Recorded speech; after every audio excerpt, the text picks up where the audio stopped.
할렐루야. 오늘 어버이 주일인데 귀한 예배 오신 여러분 진심으로 환영하고 축복합니다. 또 부득이해서 영상으로 예배 들으시는 분들도 환영하고 축복합니다. 우리 옆 사람과 인사하십시다. 잘 오셨습니다. 예배 승리합시다. 하나님은 영이시니 예배하는 자가 성령과 진리로 예배할지니라 하셨습니다. 이제 여러분 모두를 성부와 성자와 성령 이름으로 진심으로 예배 초대합니다. 다 같이 사도신경으로 신앙 고백하심으로 주일 예배 시작하겠습니다. 전능하사 천지를 만드신 하나님 아버지를 내가 믿사오며 그 외아들 우리 주 예수 그리스도를 믿사오니 이는 성령으로 잉태하사 동정녀 마리아에게 나시고 본디오 빌라도에게 고난을 받으사 십자가에 못 박혀 죽으시고 장사한 지 사흘 만에 죽은 자 가운데서 다시 살아나시며 하늘에 오르사 전능하신 하나님 우편에 앉아 계시다가 저리로서 산자와 죽은 자를 심판하려 오시리라. 성령을 믿사오며 거룩한 공예와 성도가 서로 교통하는 것과 죄를 사하여 주시는 것과 몸이 다시 사는 것과 영원히 사는 것을 믿사옵나이다. 아멘. 자리에 앉으시고 찬송가 28장을 부르시겠습니다.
정은수 권사님, 우리를 대신해서 기도하시겠습니다.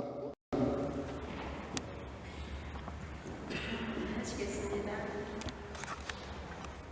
우리의 아버지가 되신 주님, 오늘도 선교 식구들이 주님의 전에 나와 예배드리게 하심을 감사드리며 모든 영광을 하나님께 올려드립니다. 십자가의 피로 나를 살리신 하늘 아버지의 크신 사랑과 불쌍히 아픔과 진자리와 진자리 달아내시며 인내와 사랑을 헌신과 말씀과 기도로 양육해 주신 부모님이 있게 하심을 감사드립니다. 연락하신 부모님들이 주님 주시는 평안과 건강, 기쁨으로 행복하게 살아가시게 해주시기를 기도드립니다. 주님 품으로 먼저 가신 부모님을 그리워하는 성도들에게도 하늘의 평강과 천국의 영원한 소망으로 살게 하옵소서. 부모를 공경하라 하신 주님의 말씀을 신청하는 믿음의 자녀들이 다 되게 하여 주시옵소서. 긍휼하신 하나님 아버지, 말과 생각과 행동으로 지은 많은 죄들이 있음을 고백하오니 용서해 주시기를 기도합니다. 이 시간 감사하신 하나님께 진정과 신령으로 몸만 다해 예배드리기를 원합니다. 성령의 충만함과 능력으로 말씀 선포하시는 목사님의 건강 지켜주셨고 오늘도 성령 충만한 가운데 말씀 선포하실 때 저희들에게 깨달을 수 있는 지혜와 굳건한 믿음을 주셔서 세상에 주는 문제와 환난, 걱정에 마음 빼앗기지 않으며 권력, 돈, 명예의 세상적인 욕심에 사로잡혀 주님 주시는 참된 영적 기쁨과 본받은 자로서의 성화되어가는 길에서 이탈되지 않도록 잡아주시기를 기도드립니다. 혼란 중에 대선을 앞두고 있는 고국을 위해 기도합니다. 나라와 백성과 평화를 사랑하는 참된 법치국가로서 나라를 세워갈 지도자를 세워주시기를 기도드립니다. 전쟁이 난무하고 있는 요즘 전쟁으로 고통받는 이들을 위로하시고 세상의 안정과 질서와 평화가 이루어지도록 하나님의 사랑과 긍휼과 평화와 공헌을 나타내 주시옵소서. 치료의 주님, 영적으로 육적으로 연약하여 아픔의 고통 속에 있는 지체들이 있습니다. 치료해 주셔서 함께 예배드림으로 변하는 세상에서 변치 않는 진리의 말씀과 기도와 전도와 사랑에 넘치는 성도의 주제로 주님의 몸 되신 교회를 든든히 세워가게 하옵소서. 성가대의 찬양을 기쁘게 받으시고 주일 학교 영상팀 봉사부를 비롯하여 각 부서에서 섬기는 지체들에게 감사와 기쁨과 평강의 삶으로 축복해 주시기를 원하며 우리와 동행하시기를 기뻐하시는 예수님 이름으로 감사하며 기도드립니다. 아멘.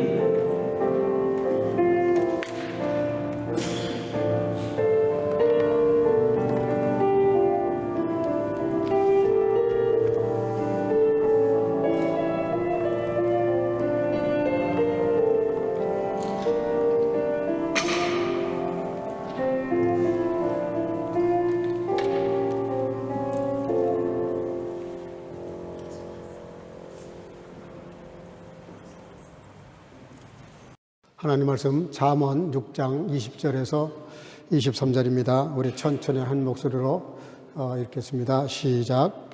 내 아들아, 내 아비의 명령을 지키며 내 어미의 법을 떠나지 말고 그것을 항상 내 마음에 새기며 내 목에 매라.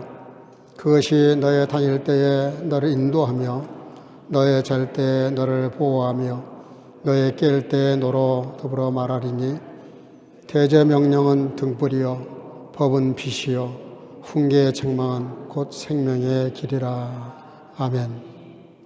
자리에 앉으시고 성가대 찬양을 통해서 영광 올리겠습니다.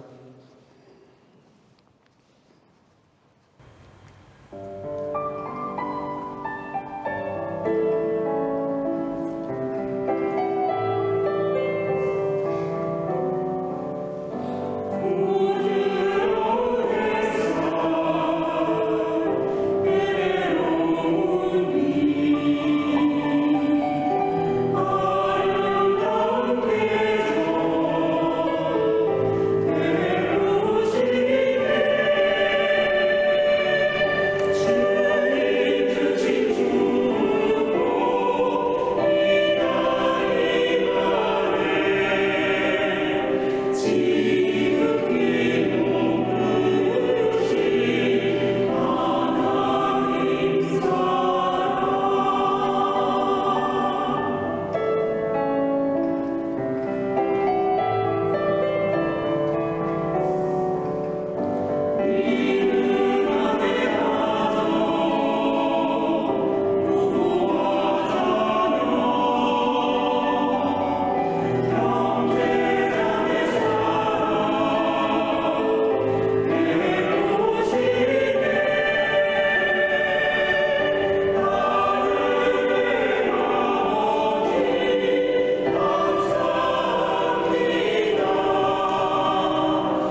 귀한 찬양.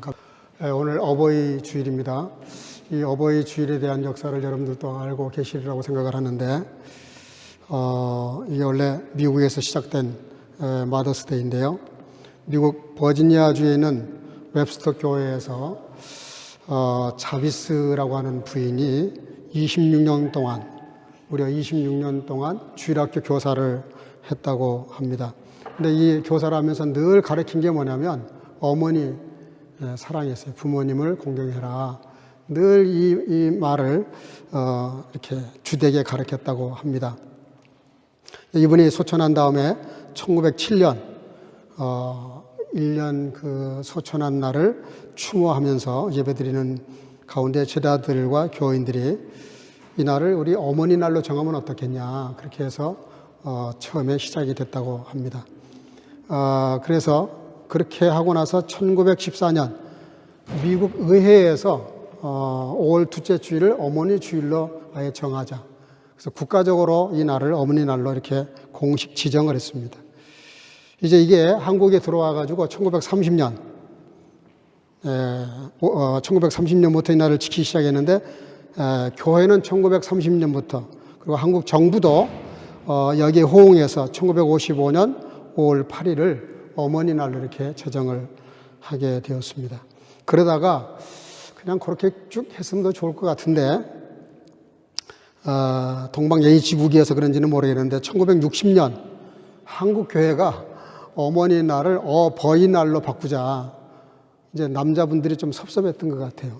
그래가지고 어버이 날로 지키자. 교회가 또 그렇게 결정을 하니까 정부도 또 거기에 호응을 해가지고 1974년 5월 8일을 어버이날로 이렇게 공식 지정이 되어서 지금 지켜오고 있습니다.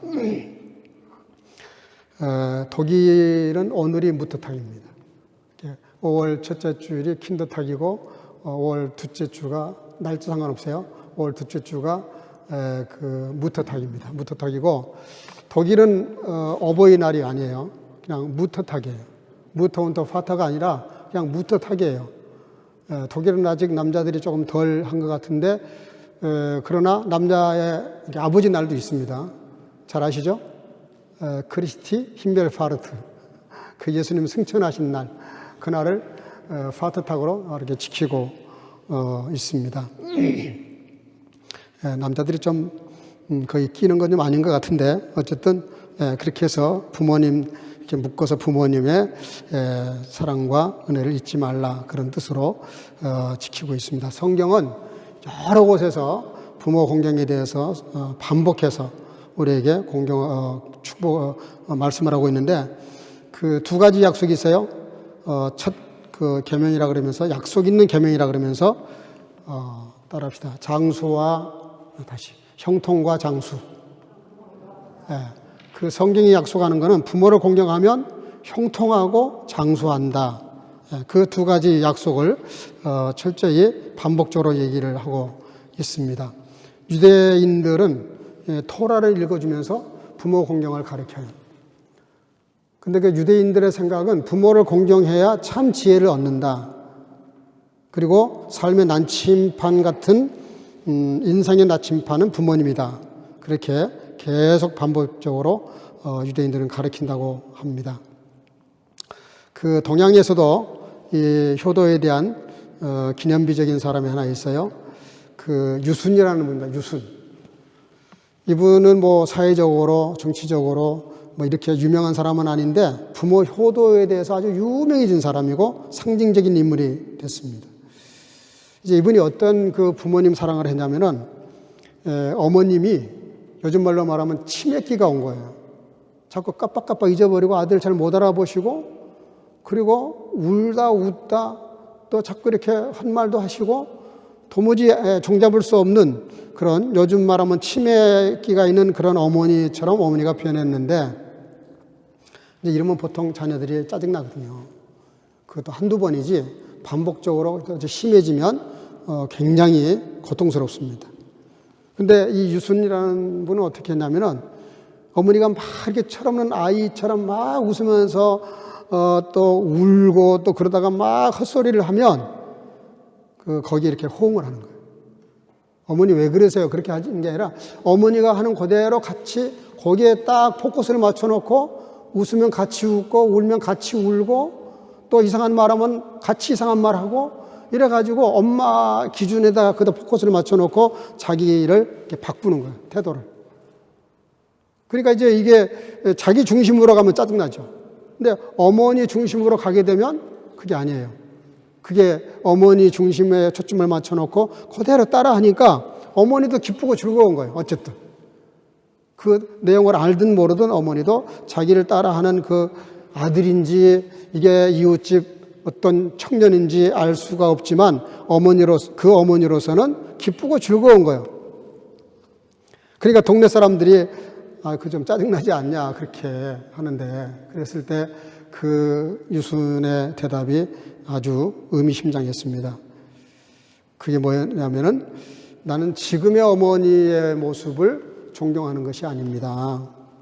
공경하는 것이 아니라 나를 낳아주셨을 때 그리고 나를 키우실 때 그리고 젊음을 다 바쳐서 헌신하셨던 그런 옛날들을 기억하면서 지금을 이렇게 이해하니까 다 이해가 되고 모든 게 다 은혜로 느껴진다라고 그렇게 고백을 했습니다.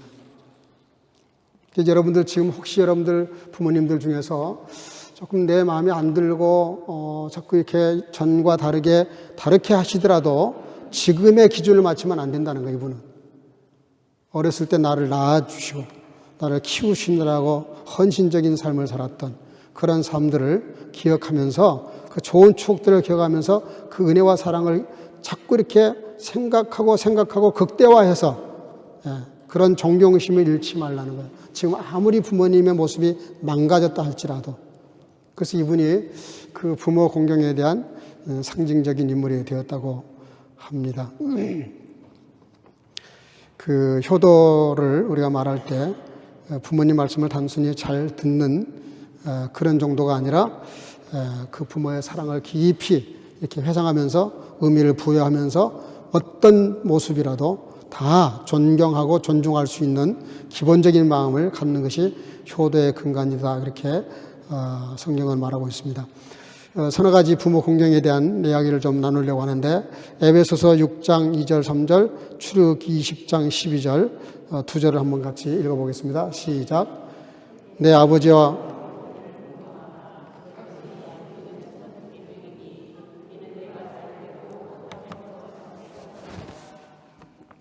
출애굽기 20장 내 부모를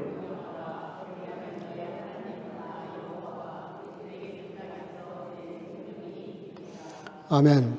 여기 나와 있습니다. 약속 있는 첫 계명. 그러니까 그냥 계명이 아니라 뭔가 약속, 표시프로혼, 뭔가 전제를 깔고 있어요. 뭔가를 약속해 놓고 순종하라는 거예요.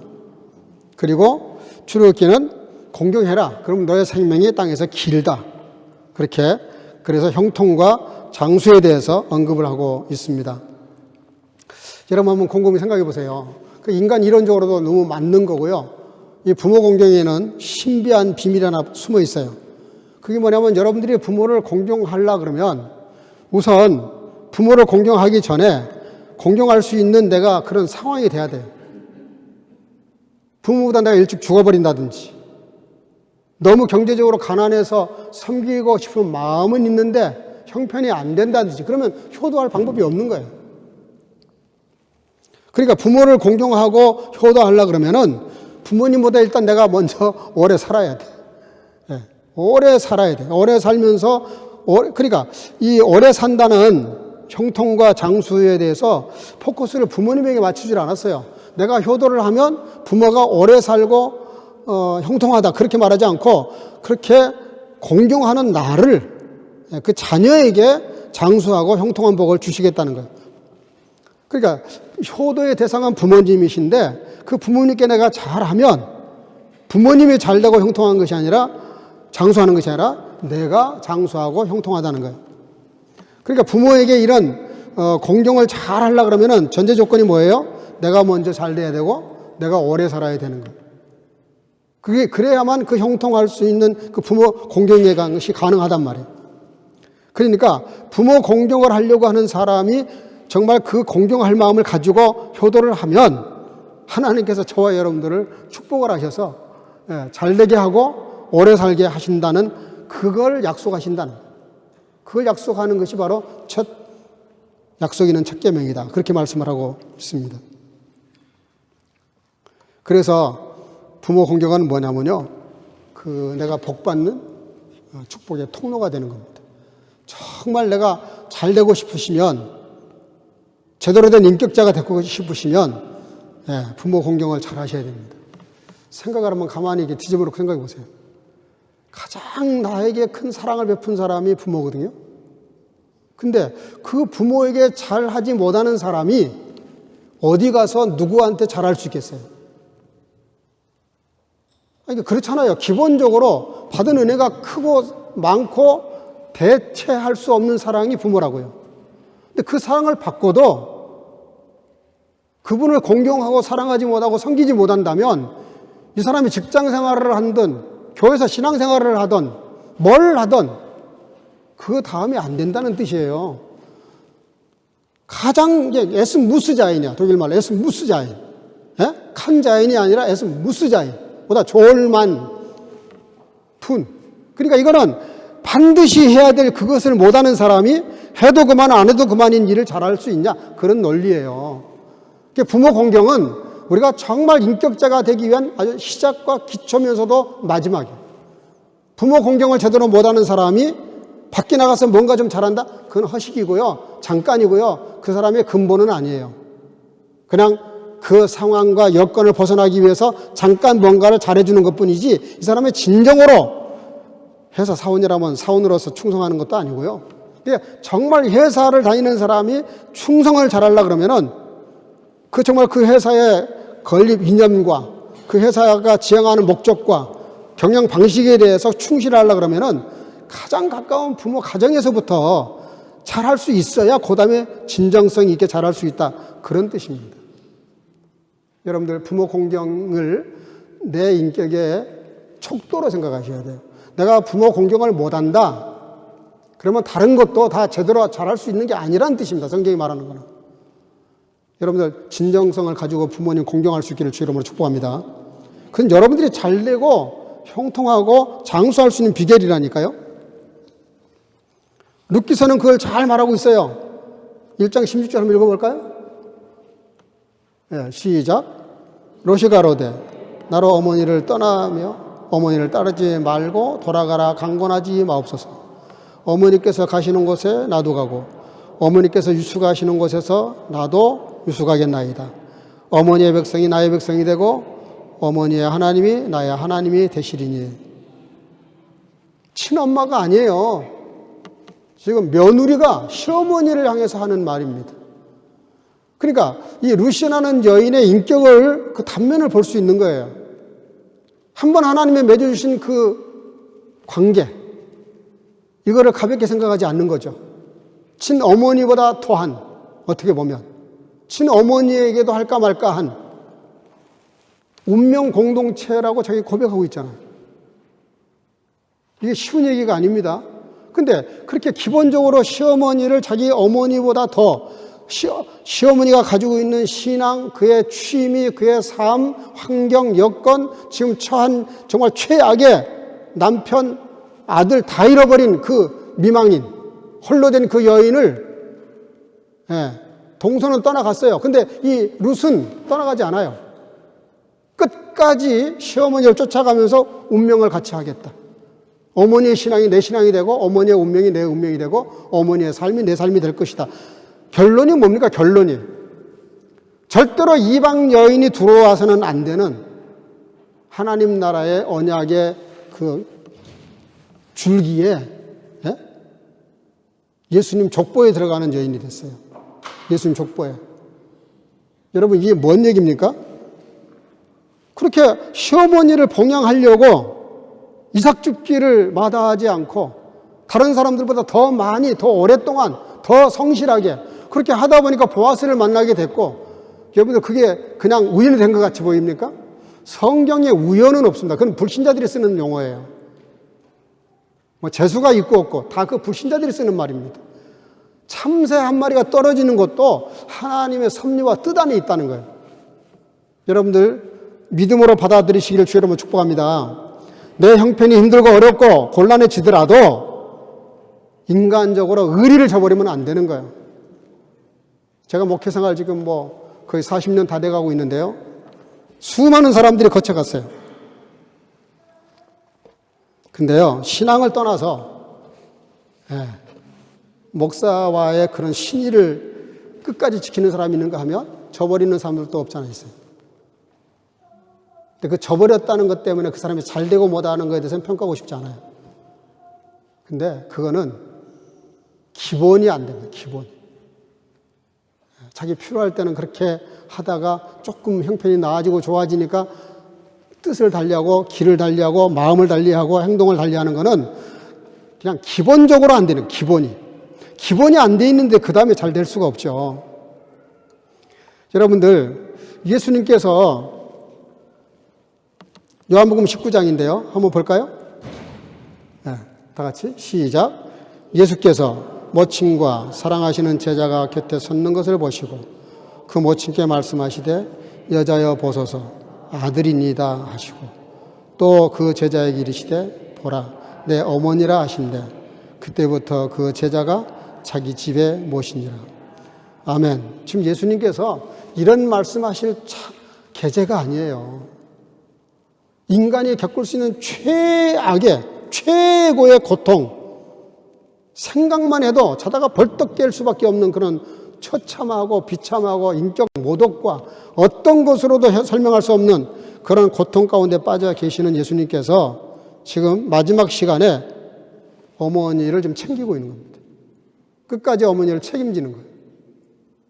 근데 예수님이 지금만 그랬어요? 예루살렘 성전에 올라가셨다가 내려와서 예수님의 어머니가 모처럼 나들이 하는 바람에 기분 내느라고 아들이 따라오는지 마는지 신경도 안 쓰고 사흘길을 갔다가 말도 안 돼요. 사실은 아들을 잊어먹었는데 사흘길을 모르고 있다는 게 말이 돼요? 그 정도로 부모님들이 무책임했어요. 그래도 예수님은 성전에서 그 시간에 계시다가 다시 부모가 돌아와서 성전에서 예수님을 만나게 되는데 적어도 마리아는 알고 있잖아. 이분이 누군지. 천사가 이미 가르쳐 줬으니까. 메시아라는 걸 알고 있는데도 불구하고 사흘길을 무책임하게 갔다가 만났을 때 예수님께서 뭐라 그래요? 정말 예수님이시니까 지혜롭게 말씀하시죠. 내가 내 아버지 집에 있어야 될 줄 알지 못하셨나요? 라고 점잖게 말씀하셨지만 엄청난 책망입니다. 부모님이 신앙생활을 잘못했을 때 그 효도가 뭐예요? 어머니, 아버지 말씀대로 사는 건 이렇게 하는 것이죠 라고 정말 공손하게 깨우치는 것도 큰 효도죠. 그래서 누가복음 2장 51절에 보면요. 예수께서 한 가지로 내려가서 성전에서 나사렛까지 이르러 따라합시다. 순종하여 받드시더라. 이게 지금 예수님이 어렸을 때 얘기예요. 예수님은 메시아라고요. 공생의 날이 시작 안 됐지만 예수님은 메시아고 하나님이세요. 근데 하나님이신 예수님도 성전에서 내려와서 한 가지로 나사렛에 이르러 순종하면서 부모님을 받들어 모셨다는 거예요. 그렇게 사시다가 십자가상에서 말씀하신 거예요. 자기는 죽으니까 어쩔 수 없지만 요한에게 내 어머니가 너의 어머니다. 그러면서 그 요한에게 부탁을 해서 평생을 사도 요한이 그 마리아 어머니를 모셨다 그러잖아요. 그러니까 예수님이 뭐죠? 예수님의 효도는 어렸을 때부터 시작해서 마지막 운명하시는 그 순간까지 끝까지 처음부터 끝까지 순종하여 받드는 삶을 끝까지 사신 거예요. 우리에게 예수님이 보여주신 삶이 뭐냐면은 부모님께 대한 변함없는 끝까지 이렇게 순종함으로 받들어 섬기는 그런 효성을 다한 거죠. 오늘 본문 20절에서 내 어미의 법을 떠나지 말라. 이 떠나지 말란 말이 참 중요합니다. 어머니가 나를 위해서, 아버지가 나를 위해서 뭔가 훈계를 했으면은 그 법을 떠나지 말라는 거예요. 그걸 목에다 매라는 거예요. 목에다 메고 다니라는 건 뭐예요? 잊지 말라는 거죠. 여차하면 내려다보고 보라는 거예요. 도대체 어머니 아버지가 나한테 해주신 말씀이 뭔지 그거를 떠나지 말라는 거예요. 그래서 부모 공경을 성경은 어디까지 끌어올리셨냐면은 레위기 19장 3절인데요. 같이 한번 볼까요? 시작. 너희 각 사람은 부모를 경외하고 나의 안식일을 지키라. 나는 너의 하나님 여호와니라. 너희 각 사람은 부모를 경외하고, 여기에 경외라는 말이 히브리어 언어에 야레라고 하는 단어를 쓰고 있는데, 이 단어가 두려워한다, 무서워한다, 경외한다 그런 단어인데, 요거는 하나님께 예배 드릴 때만 쓰는 단어입니다. 하나님을 향할 때, 하나님을 대상으로 할 때 뭔가를 하는 것을 두고 야레라는 말을 써요. 야레. 부모 공경이 어디까지 성경을 끌어올리시냐면은 하나님께 예배하는 것처럼 부모님을 공경하라는 거예요. 좀 어렵죠? 이해가 잘 안 되시죠?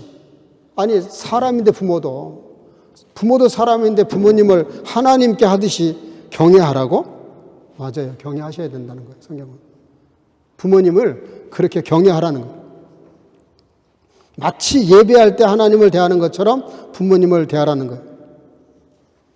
좋은 애가 있죠. 창세기 9장 23절인데요. 한번 읽어볼까요? 시작. 셈과 야벳이 옷을 취하여 자기들의 어깨에 메고 뒷걸음쳐 들어가서 아비의 하체를 덮었으며 그들의 얼굴을 돌이키고 그 아비의 하체를 보지 아니하였더라. 잘 아는 대로 노아 홍수 심판을 견디고 난 다음에 이제 약간 마음이 느긋해졌어요. 포도주를 마시고 취했네요. 사람이 술을 취하니까 행동 이상하게 하지 않은 거 아시잖아요. 그래서 그 노아가 하체를 드러내고 잠을 잤던 것 같습니다.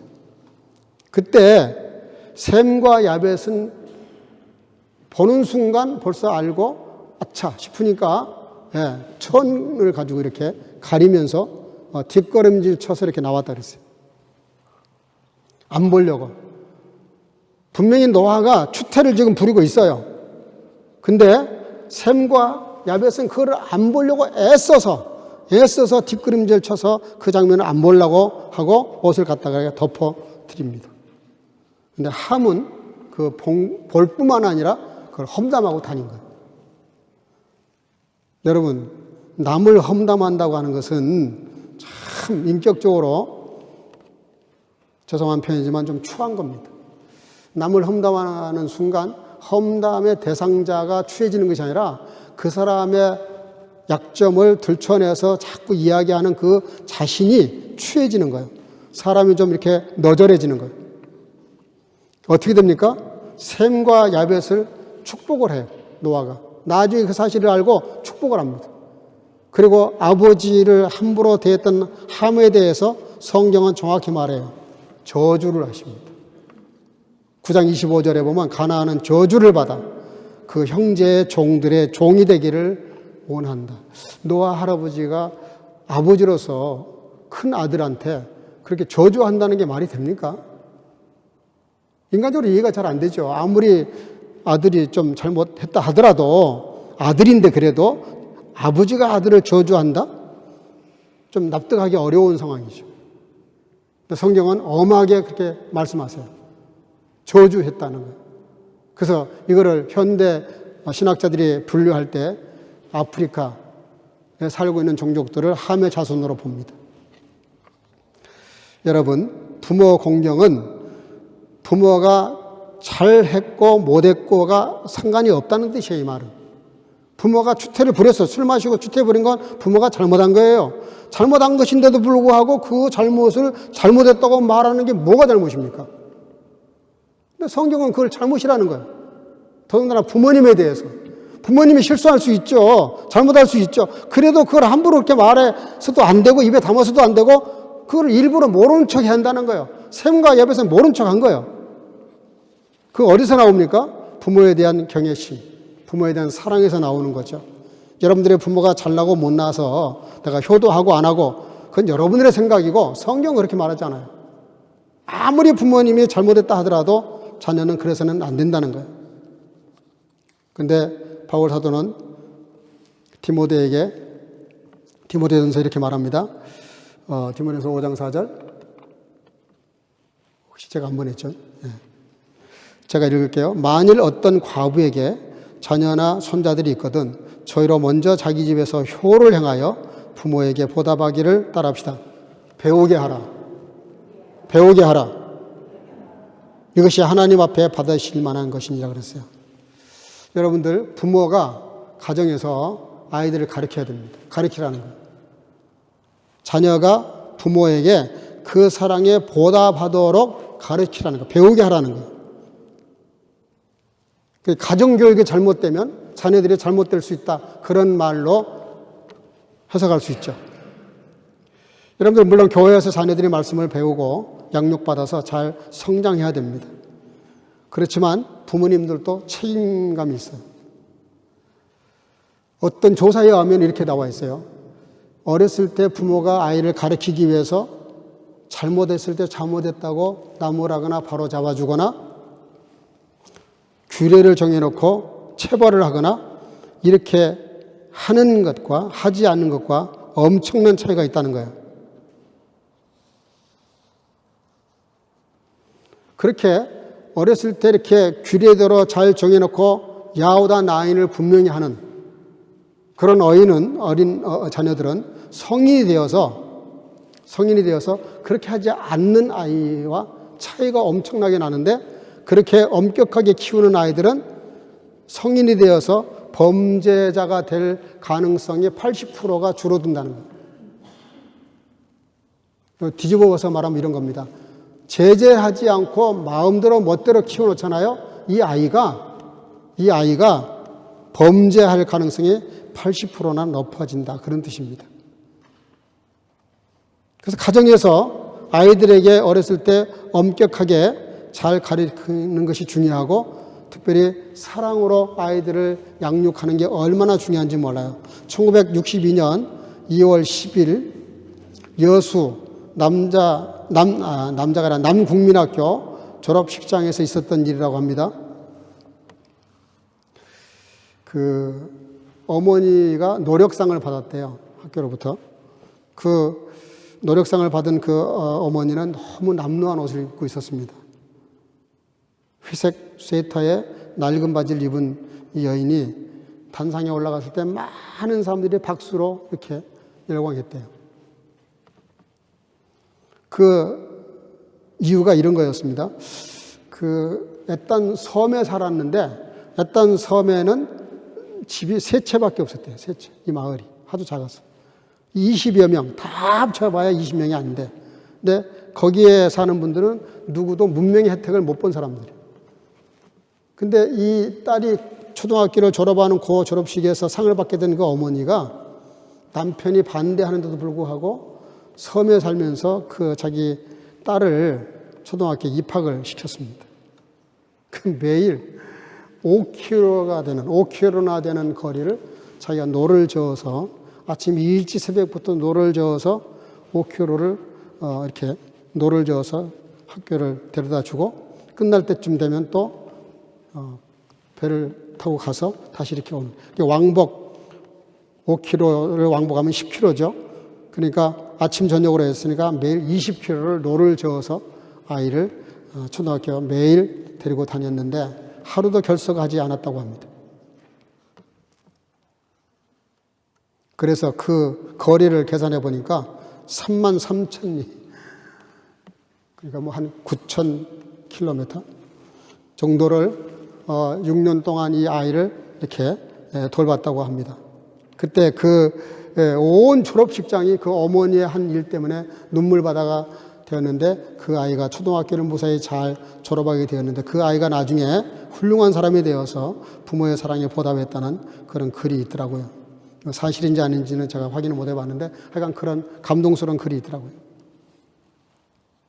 그래서 오늘 본문에 21절 22절에 내 목에 매라, 그것이 너가 다닐 때 너를 인도할 것이다 그랬어요. 여러분, 부모님이 나한테 뭔가를 말씀할 때는, 저도 부모가 돼 보니까 알겠는데, 때로 가끔 영양가 없는 말을 할 때도 많죠. 뭔가 이렇게 심각하게 이야기할 때는 정말 진심과 사랑하는 마음으로 이야기하는 겁니다. 부모가 자녀에게 잔소리를 할 때 미워서 하는 부모가 어디 있겠어요? 다 사랑하기 때문에 그렇게 말을 하는데 가끔 물론 경우에 안 맞는 말도 있지만 대부분은 그래요. 오늘 결론은 뭐냐면은 22절, 23절인데요. 자, 읽어보고 정리를 하겠습니다. 다 같이 시작.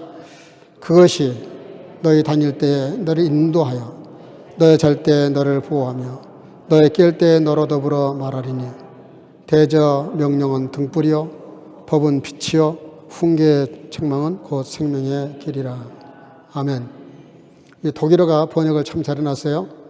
Denn das Gebot ist eine Leuchte und das Gesetz ein Licht und die Strafe der Zucht ist ein Weg des Lebens. 이게 뭔 얘기냐면요. 부모의 명령은 등불이라는 거예요. 등불. 예? Das Gebot ist eine Leuchte. 하나님이 우리에게 허락하신 하나님의 규범, 그 규례는 반짝반짝 빛나는 로이시테 난다는 거예요. 이게 뭐예요? 창세기 12장에 보면은 아브라함이 하나님의 명령을 받고 갈 바를 알지 못하고 길을 떠나요. 근데 계속 성령께서 아브라함의 발걸음을 인도하십니다. 그게 가나안 땅까지 가게 됐어요. 그게 장래에 자기 자손들이 차지해서 살아야 될 그 젖과 꿀이 흐르는 땅이었죠. 결국은 아브라함은 어떻게 됩니까? 믿음의 조상이 됩니다. 믿음의 조상. 믿음의 조상이 뭐예요? 하나님을 신뢰하고 사는 겁니다. 내 생각, 계획, 목적, 목표 이게 아니라는 거예요. 하나님이 내게 허락하신, 하나님이 내게 지시하시는, 하나님이 내게 말씀하신 그런 모든 말씀들을 따라갈 때 그것이 반짝거리는 불빛처럼 되어서 나의 길을 인도하신다는 거예요. 두 번째는 Das Gesetz ein Licht라고 그랬어요. 하나님의 법은 빛이다, 빛. 여러분, 열왕기하 22장에 보면은 여시야 왕 때 성전에서 율법책을 발견하게 됩니다. 성전에서 율법책을 발견했다는 말이 너무 코미시한 얘기예요, 사실. 오늘날 같이 이렇게 성경책이 아니에요. 여시야 왕 때는 큰 두루마리로 말아가지고 이렇게 세워놨다고요. 그거를 뭐라고 말하냐면 발견했다는 거예요, 발견. 무슨 아메리카 대륙을 발견한 것도 아니고. 뭘 발견했대. 이게 뭔 얘기예요? 깊이 처박아 뒀다는 거예요. 하나님의 나라, 하나님의 교회, 하나님의 성도가 말씀과 멀어질 때 말씀이 마치 무슨 장식품이나 되는 것처럼 그렇게 여겨졌을 때 그 삶이 얼마나 어두워지는지에 대해서 말씀하고 있어요. 요시야 왕은 나이가 어렸지만 옷을 찢으면서 회개했어요. 우리가 너무했다, 하나님 앞에. 여러분, 주일날 예배 한번 드리는 걸로 절대로 우리 신앙 유지 못합니다, 여러분들. 무슨 뜻이냐면 한 주일 내내 내 멋대로 살다가 주일날 한번 와서 예배 드리는 걸로 땜질하려고 그러면 안 된다는 뜻이에요. 매일 말씀을 묵상하시고, 여러분들 초창기 때, 우리 교회 초창기 때 어떤 성도가 저한테 와서 상담하자 그래서 상담을 했어요. 어떻게 하면 신앙생활 잘할 수 있냐고, 성경을 몇 독을 해야 되냐고. 제가 딱 한마디로 했어요. 교회가 가지고 있는 모든 예배에 빠지지 말고 참석하세요. 그게 다예요? 그게 답니다. 그러니까 최소한도 주일, 수요일, 금요일 요 군데만 해도 그렇게 3번만 예배를 드려도 우리의 삶이 내 멋대로 갈 수 없어요. 그 말씀이 내게 임하면서 나의 삶을 체크한단 말이에요. 예? 선교 가족이라 그러면은, 믿음의 공동체라 그러면은 요시야 왕이 이렇게 처박아 놓은 것처럼 성경책 그냥 아예 찾아보지도 않고 저 선문에 올려놓고 주일날 예배 한번 드리는 걸로 여러분들 절대로 신앙생활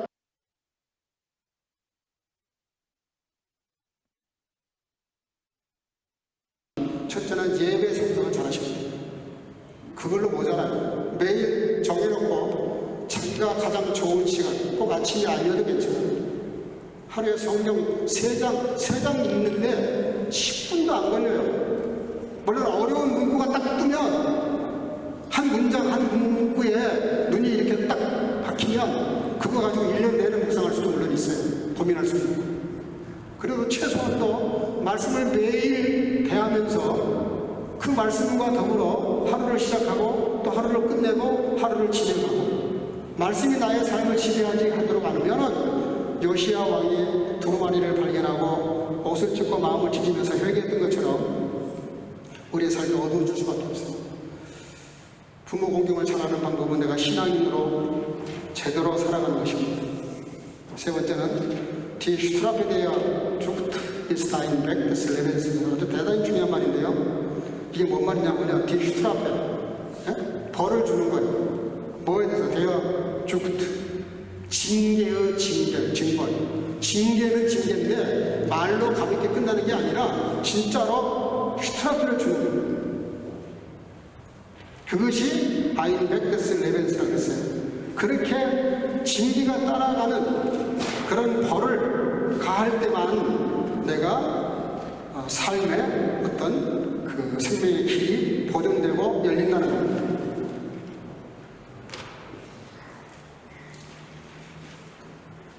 나만 장군이 어린 소년의 말을 듣고 그 엘리야 선지자를 찾아왔을 때 요단강에 가서 7번 모욕회를 했더니 코웃음을 치잖아요. 우리 동네는 더 좋은 강이 있는데 우리나라는 내가 겨우 그런 말을 들리고 이게 먼데까지 찾아온 줄 아네요. 교만을 떨다가 밑에 신하들한테 책망하더라고요. 장군님, 그보다 더한 것도 지시하면 따랐을 거 아닙니까? 따라야 될 거 아닙니까? 당신이 그렇게 하는 방법이 있어요? 방법이 없잖아요. 그럼 선자가 뭐라고 했든 순종하는 척이라도 해야지. 물론 뭐 신하들이 점잖게 말씀을 드렸겠지만 책망받은 거죠. 정신이 바짝 나가지고 정말 그렇게 했더니 어린아이 상처럼 하얘졌다는 거 아닙니까? 여러분, 말씀을 순종할 때 그리고 말씀을 순종하지 않아서 내 멋대로 살았을 때 하나님의 말씀을 듣고 책망 같은 말을 들었을 때 그 말씀을 듣고 순종하셔야 삶이 유지된다는 겁니다. 우리 영이 살아난다는 거예요. 그러면서 뭐라 그래요? 내가 다닐 때에 너를 인도하며 내가 잘 때에 너를 보호하고 내가 깰 때에 너와 더불어 말한다. 이게 뭔 얘기예요? 내가 다닐 때에 이렇게 살면 내가 다닐 때에 그게 인도한다는 거예요. 인도.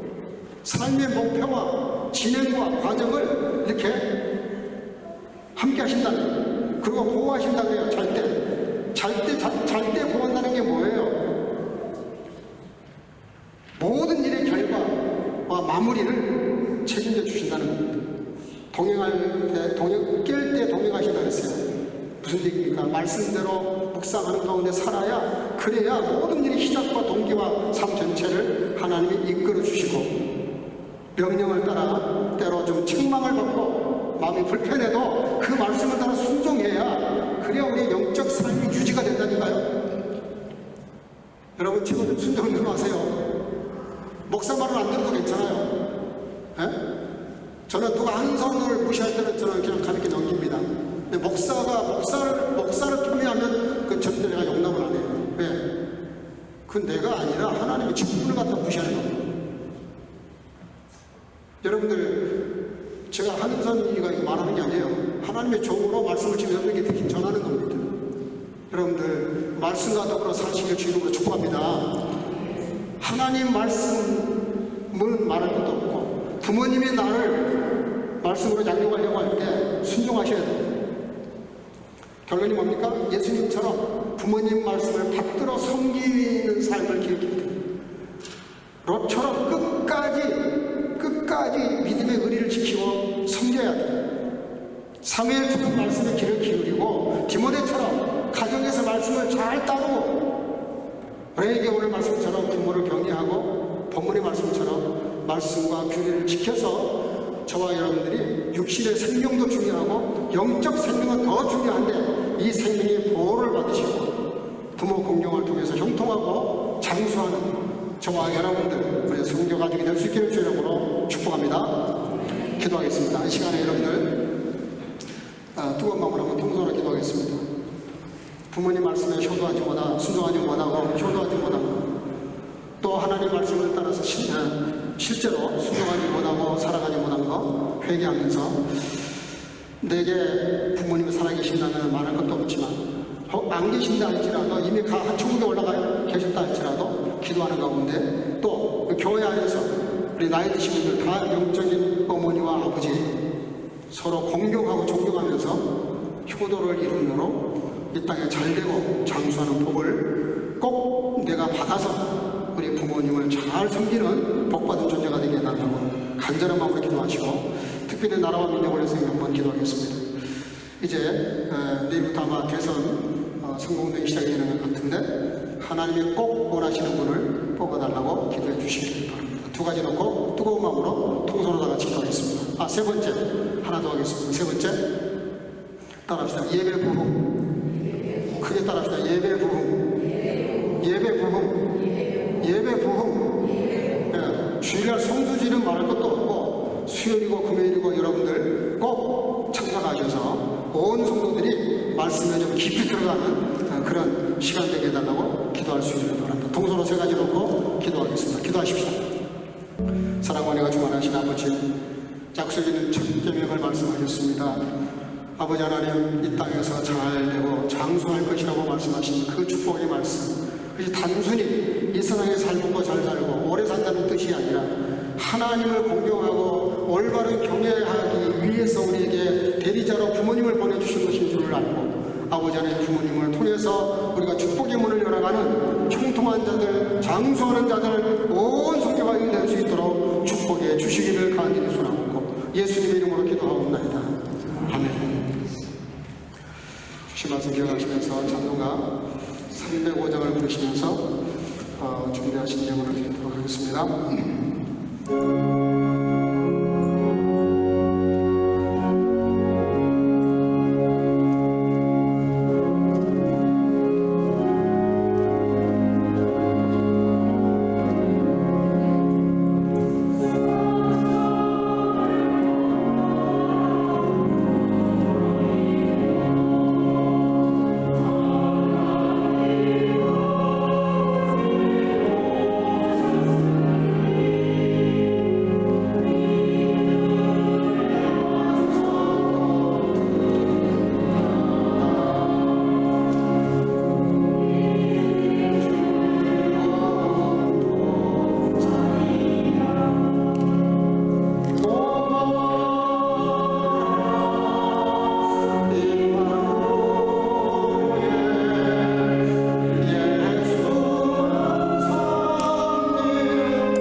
동안에가 주말하신 살아계신 아버지 하나님, 거룩한 주일을 맞이해서 주 앞에 예배를 드리는 시간에 공소로 내게 보이지 말라고 말씀하신 아버지, 그 말씀을 따라 순종하며 또 받은 은혜가 너무 크고 많아서 다 헤아릴 길이 없지만 모든 것이 주님께로부터 왔음을 고백하고 주님을 사랑하는 마음으로 응답하는 마음으로 11조를 드리는 성도들, 모든 것을 헤아려 감사하는 성도들, 또 아버지 복음을 위해서 주의 사역을 위해서 감사와 우리의 선교와 구제와 또 온라인으로 드리며 예물을 드리는 성도들, 또 어린 생명들과 사랑하는 주의 자녀들 주님을 드리는 성도들, 그 중심을 보시고 중심대로 갚아 주셔서 저 넘치는 인생을 살아가도록 축복해 주실 줄로 믿사옵고, 이 예물이 가득한 곳마다 주의 영광이 나타나며 하나님의 나라가 확장되어져가는 몸에 풍만해지는 아름다운 사역이 될 수 있도록 오병이어로 사용해 주시기를 간절히 소원하고 예수님의 이름으로 축복하고 복원하며 기도하옵나이다. 아멘. 그 전에 말씀 좀 드리겠습니다. 오늘 어버이 주일인데 나오신 여러분들 진심으로 축복하고 또 부탁해서 영상으로 예배드리시는 분들도 축복합니다. 오늘은 어버이 주일입니다. 특별히 말씀대로 그런 복이 여러분들에게 임하기를 바라고, 교회에서 이렇게 상징적인 의미에서 우리 교회 80세가 넘으신 분들이 7분 계세요. 우리 교회는 복받은 교회입니다. 얼마 전까지만 해도 우리에게는 또 그 태문이 열린 교회에서 어린 자녀들을 많이 우리에게 허락해 주셨는데, 또 이렇게 장수하신 분들이 계셔서 너무 감사해요. 여러분들 장수하는 분이 많이 계신다는 것은 큰 축복 중에 하나고, 성경대로 가는 교회입니다, 이 교회가. 그래서 여러분들 너무나 감사한데, 숫자를 헤아려 보니까 80세 되신 분들이 7분이나 계셔서 오늘 이분들에게 교회 경제부를 통해서 작은 선물을 좀 준비했습니다. 광고 마치면 선물을 드리도록 하겠습니다. 그리고 오늘 청년부에서 이렇게 또 예쁜 또 이렇게 카네이션도 만들어 주시고, 또 만찬을 위해서 어제 모여서 이렇게 준비를 위해서 수고를 많이 했습니다. 우리 경례의 박수만 하겠습니다. 그래서 이거 마치면 어쨌든 우리 청년부가 정성스럽게 준비한 건데, 저는 그래서 만찬이라고 이렇게 명칭을 붙였는데, 뭘 남기든 하여튼간에 그 마음, 귀한 마음이죠. 젊은이들이 어르신들에게 섬기는 마음이 너무 귀한데, 한 사람도 빠지 마시고 다 참석해 주시길 바랍니다. 가능하면 이쪽을 다 채우시고요. 제일 이쪽 끝에는 청년부에게 자리를 좀 양보해 주시기 바랍니다. 그리고 전체 앉으시고 자리가 정 안 되면 저쪽 방까지 그렇게 하도록 그렇게 주시기를 바랍니다. 다음 주일은 교육주일로 지키겠습니다. 교회 말씀의 양육이 잘 이루어질 수 있기 위해서 기도해 주시기를 바랍니다. 그리고 5월 중으로 이달 말쯤 아니면 늦으면은 6월 첫 주부터 이렇게 그 37조 제자훈련을 시작하려고 합니다. 조금 인원이 늘어날 수도 있습니다. 7명이 넘어갈 수도 있지만 너무 많이는 안 하겠어요. 어쨌든 소수로 제자훈련을 시작하는데 기도해 주시길 바라고, 여러분들이 저한테 이렇게 개인적으로 메일도 해주셨는데 몇 분 더 받겠습니다. 메일도 해주시길 바랍니다. 다음 주는 예배 후에 전기체 지키러 모이도록 그렇게 하겠습니다. 예, 주중에 도움 필요하신 분들은 시간 공유하지 말고 저에게 연락해 주시길 바랍니다. 또 지금 교회에 좀 이렇게 체적으로 연락한 분들이 몇 분 계셔서 예배 못 나오신 분들도 있고 영상으로 예배 드리신 분들도 있는데 위해서 기도해 주시길 바랍니다. 우리 인사합시다. 부모 공경으로 장수하며 행동합시다. 주의 이름으로 사랑하고 축복합니다. 네, 제가 기도 시간 제가 말씀드렸지만 우리가 예배 부흥을 위해서 여러분들 기도 많이 해주시기 바랍니다. 저는 우리 교회가 정말 예배 부흥이 일어났으면 좋겠어요. 주일에는 말할 것도 없고 성수주일은 내 날이 아닌 주님의 날이니까 반드시 지켜야 되고요. 4시 15분 전까지는 다 오셔야 됩니다. 그래서 미리미리 좀 예배를 준비해 주시기 바라고, 또 수요일이나 금요일 날 직장 때문에 또 학교 수업 때문에 이런 건 어쩔 수 없죠. 그것까지 빠지라고 할 수는 없어요. 그렇지 않다면 여러분들 다 좀 들어오시길 바라고, 정 들어와서 화면 키기가 어려우시면 화면 끄시고 소리 끄시고 듣기만 하셔도 돼요. 그래서 우리 교회가 예배 부흥을 일으켜서 여러분들 예배 부흥이 일어나면요, 우리 영이 부흥하고요, 또 질적으로 부흥하면 양쪽으로 부흥을 주십니다. 근데 영이 메말라 가는데 어떻게 교회가 부흥하겠어요? 영이 생기는 방법은 그렇잖아요. 끼니를 굶는데 어떻게 건강 유지가 되겠습니까? 기본적으로 잘 먹어야 됩니다. 그게 우리가 영양식을 섭취하는 거예요. 그렇게 해도 그것도 모자라서 그래서 제자훈련을 또 하는 겁니다. 제자훈련까지는 못 하더라고요.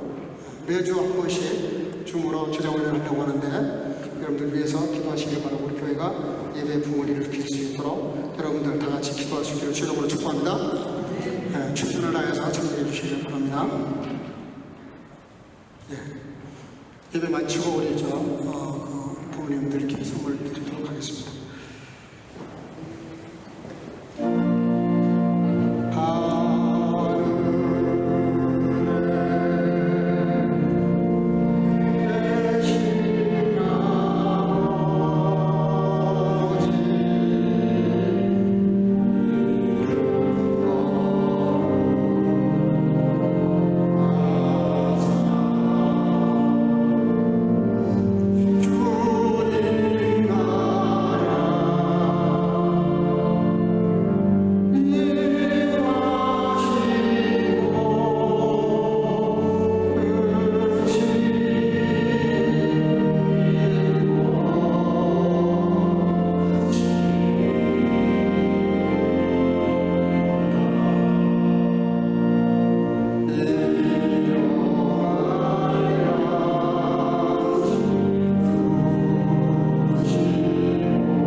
Das Gebot ist eine Leuchte und das Gesetz ein Licht und die Strafe der Zucht ist ein Weg des Lebens.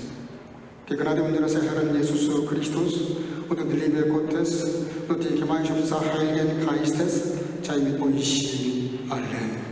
Amen. 대저 명령은 등불이요 법은 빛이요 훈계 책망은 곧 생명의 길이라.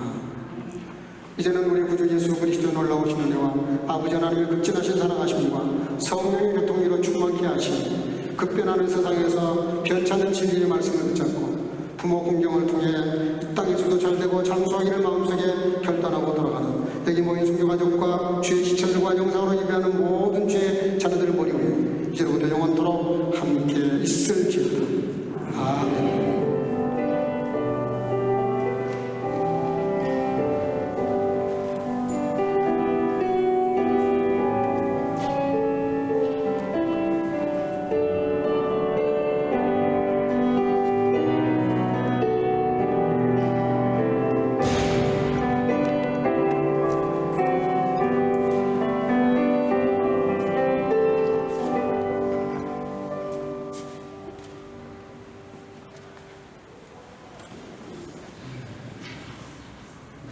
저는 자리에 앉으시고요.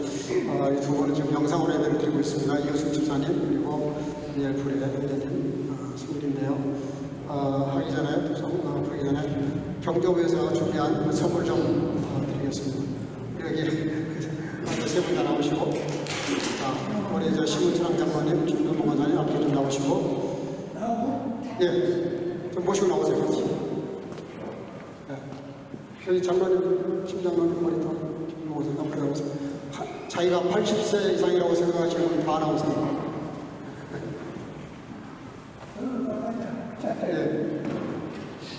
너무 귀하신 분들이십니다. 평생 교회를 섬기시면서 헌신적으로 섬기시면서 부모 공경을 통해서 장수하시는 분들입니다.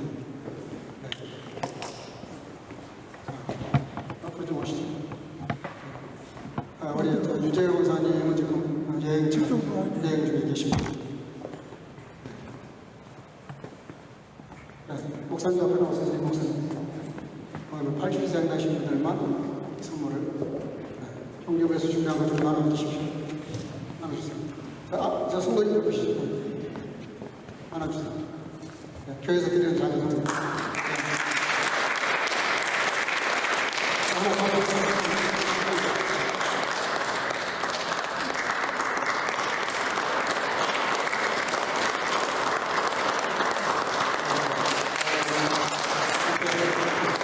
제가 읽어드리겠습니다.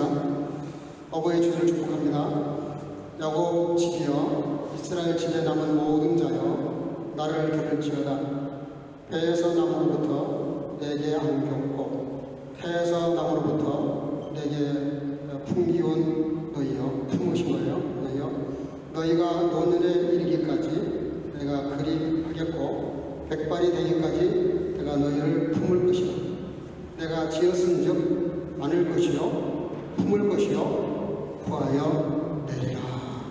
아멘. 이렇게 이사야 46장 3절에 말씀을 기록하고 이 안에 작은 우리 마음의 선물을 담았습니다. 우리 생일 축하 겸 축복하는 마음으로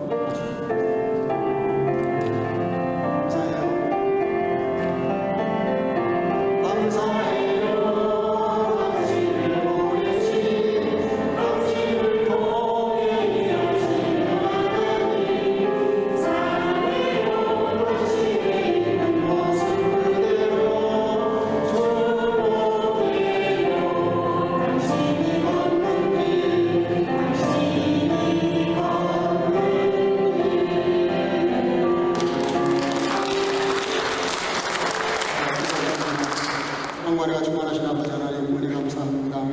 이렇게 사랑하는 우리 여러 장로님들, 그렇게 목사님 이렇게 80세가 넘도록 90세가 다 되도록 이렇게 건강하게 지금까지 이끌어 주신 것 감사합니다. 내 부모를 공경하라. 그리하면 약속에는 척개미인데 내가 땅에서 잘 되고 장수할 거라고 말씀하신 말씀대로 이분들 다 복을 받게 하신 것 감사합니다. 아버지 하나님, 우리 성도들도 우리 권사님들과 장로님들과 목사님과 여러 이렇게 80세가 넘으신 분들을 본받아서 우리도 믿음으로 잘 아버지 살아갈 수 있도록 인도하셔서 스스로가 잘 될 뿐만 아니라 모시는 섬기는 부모님들도 더 형통하고 장수하며 아버지 온 가정들이 다 형통하고 평안할 수 있도록 축복해 주시기를 간절히 남은 인생 이제보다 더 존귀하고 영적으로 강건하고 행복하고 참된 아름다운 삶을 살아가시도록 더욱 하나님께서 두 손 들어 축복해 주시기를 간절히 소원하고 오늘 생일을 맞이한 아들과 딸을 같은 복으로 채워 주옵소서. 예수님의 이름으로 간절히 축복하고 기도하옵나이다. 아멘. 박수로 우리